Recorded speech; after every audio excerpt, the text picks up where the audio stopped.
And then we had... Fucking in the bushes. Okay. Do you know what I mean by that? No.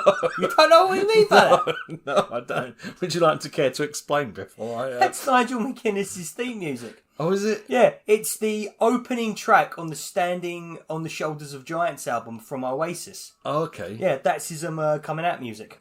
What, that he's got now, or is it...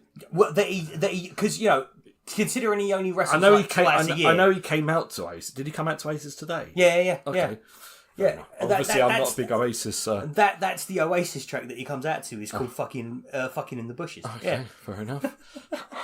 Well, thank you for that Britpop lesson, Lee. there's your short, Dave. There's my short. God, I wasn't a big Oasis fan back in the day. To be fair, mate. I wouldn't expect you to be. You were too busy with Iron Maiden. I was more heavy metal. All the other kids were. You were Slipknot and... they was either listening to garage music or that, or fucking Blur. Park Life. Something like that. Hey, don't with Phil Daniels, man. That's my karaoke go-to. It's not bad karaoke song. Shall we get on to the match then? Yes, absolutely. So Zack Sabre Jr. versus Nigel McGuinness for the IWGP World Heavyweight Championship. I will say with this match, I mean, why I like this type of wrestling, you like this type of wrestling. I loved watching it. I do have to say, this one translated a lot better on television. Yeah, no, actually, I will. And don't get me wrong, just being in the room with these two guys going at it, this dream match, and it is a dream match. Because I did notice in the building, this one was a bit quieter than. Yeah. But then this one was very technical, very slow, but it wasn't high. There was no high spots or flips and jumps. Some matches make you yell out from the top of your lungs, whereas other matches have you on your edge of your seat, leaning forward, squinting your eyes to try and see what the intricacies of what these two people are doing. This was a technical masterclass, and it was lovely to watch this back on television with Bryan Danielson's commentary. Yes, who I have to say, I will make a note now. Bryan Danielson on commentary is fantastic. Yeah. I would love to hear more Bryan Danielson commentary. I think he is fantastic and very well suited to it. Yeah, I am. People keep saying that I don't think you should bring him out every single event. He shouldn't be, like somebody who's on Dynamite every week. And to you, I say, no, put him on. I'd listen to him all the time, every single time. I genuinely think, one of the things that AEW has done is it's actually showcased the future of commentary.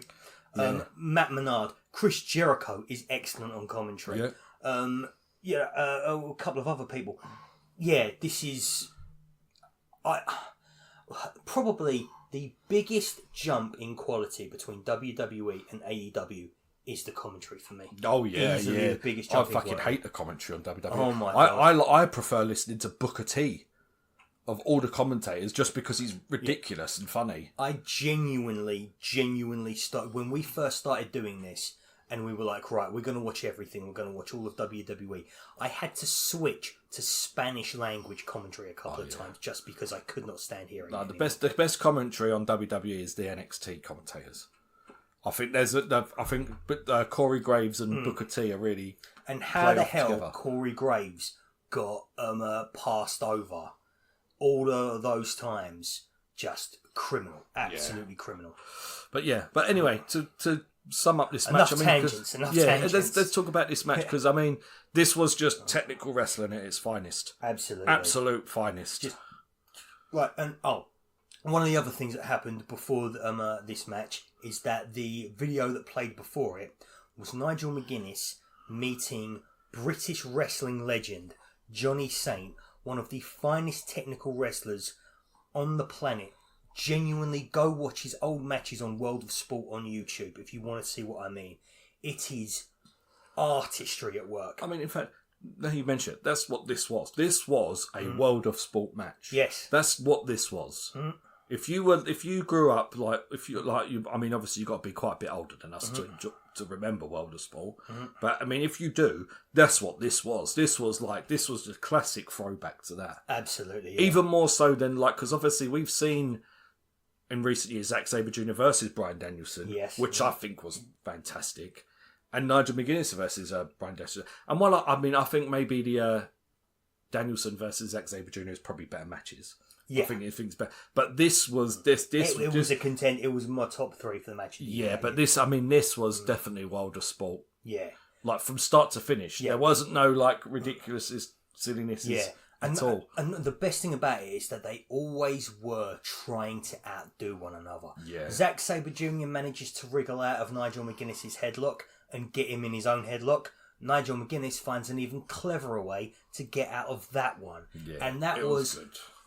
Rinse and repeat the entire way through in a way that you are never getting bored of it. I mean, I think in ring wise, probably the best wrestling match on the show. Oh, absolutely. Easily the best. There's no competition. I mean, I don't think you'll find like what I would class as wrestling as opposed to sports entertainment. Yeah. This was a wrestling match and it was fucking awesome. Yeah,